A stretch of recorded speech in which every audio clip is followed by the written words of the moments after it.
ससुराल चल गए लड़का के मन में लड्डू फूटत कि आज जीवन के अनंत सुख हमरा मिली।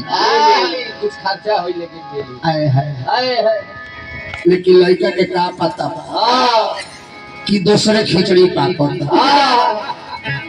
लड़का जब गई सुहाग रात में आ जाते जाते लड़कियां कह पड़ल कि एक करेगा और समझ गई हो कि शादी धोखा से हो गई।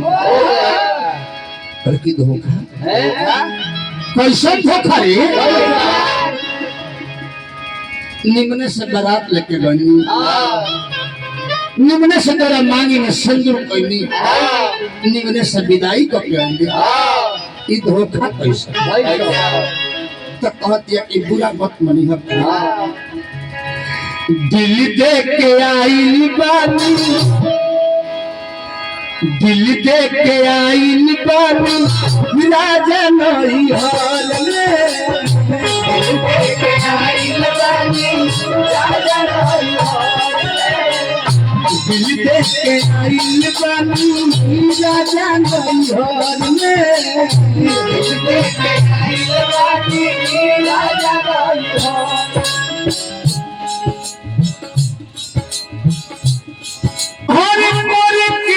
बाजवन पाला आज रात भर में, पर की बाजवन पाला आज रात भर में। देख के आइल बन राजा नहीं हार में।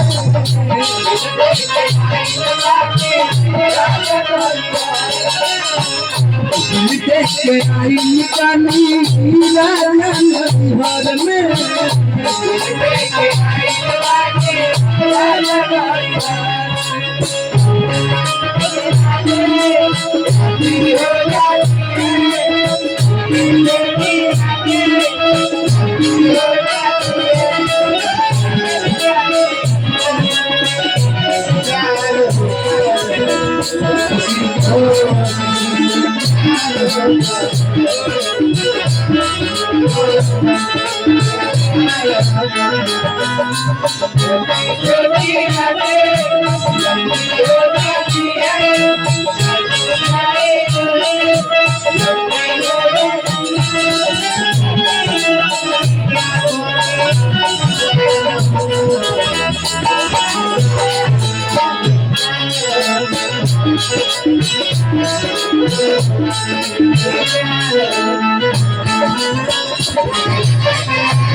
कहती है लड़की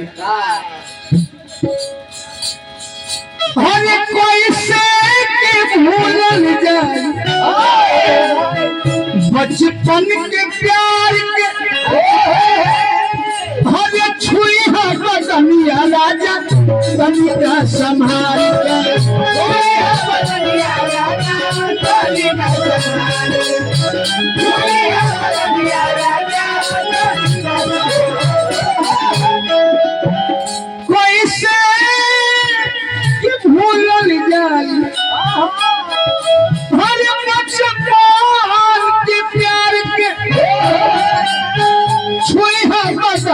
राजा बनिया संभाल के।